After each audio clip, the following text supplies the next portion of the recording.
My name is Brian Littrell. I work security/quality control for the games that McDonald's usually ran. We would bring the labels out, free drinks, free fries, and the two pieces would assemble together, the label on top of the cup. The higher level winners was done by a completely different, more secure process. I would usually get a call saying that Jerry was going to be coming in with an independent auditor. Dittler Security has to be there, Simon has to be there, the auditor has to be there, and the customer service rep has to be there. And they all witnessed the winter run. The auditor would unlock the suitcase. There was an envelope inside with signatures across the seal to make sure that it was still the same contents as to when it was packaged. And inside there would be a certain number of seeds. This is what a seed would look like, one of which was a high-level winner, the rest were commons. And then I would insert them in various production lines. No one knew, and no one was supposed to know, where the high-level winner was. So you go into the McDonald's, you open up the game piece, and maybe you're an instant $1 million winner. I won! And so when these game pieces got to the Simon Marketing Redemption Center, and it goes through the process of, do we have a real winner? They literally would be opened by a person with gloves. These are all being recorded.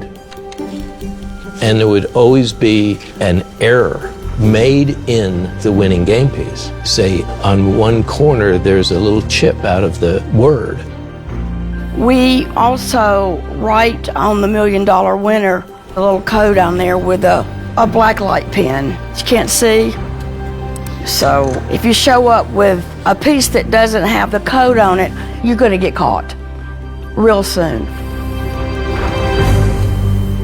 We were always a little bit overboard, but yeah, we'd protected McDonald's, and I think that's a major reason they used us.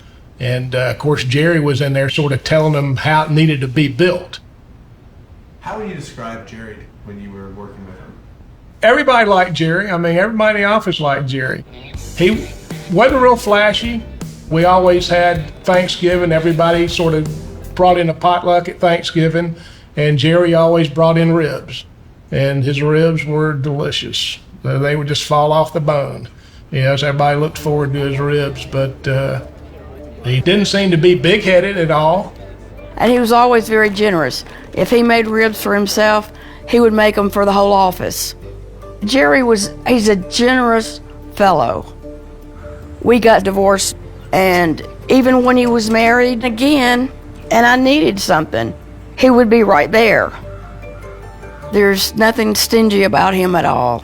After we got divorced, it was like, even though he was the head of security for Simon, he still worked under my guidelines in Dittler Brothers. I told him if he stole anything, I'd kill him. I had not cashed in anything but a $25,000 ticket, and I didn't want any parts of them. At that time, I was going to New York like every Tuesday morning and coming home every Wednesday night. I was buying maternity clothes in New York for my maternity shop. So I approached two people who were manufacturers in New York that I dealt with for many, many, many years. And I approached them if they would be interested in possibly doing a deal with Jerry. Who were those two people? I'd rather not mention names. Do you remember anybody ever calling him Uncle Jerry? No, that was, well, maybe his nieces and nephews. No, I never heard anybody refer to him as Uncle Jerry.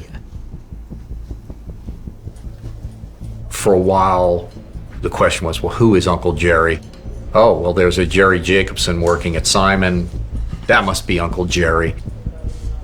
But there was always this inference, maybe, that Uncle Jerry was somehow connected to organized crime, Italian organized crime, because the uncle connotation gives this kind of almost like a, Godfather-ish sort of moniker.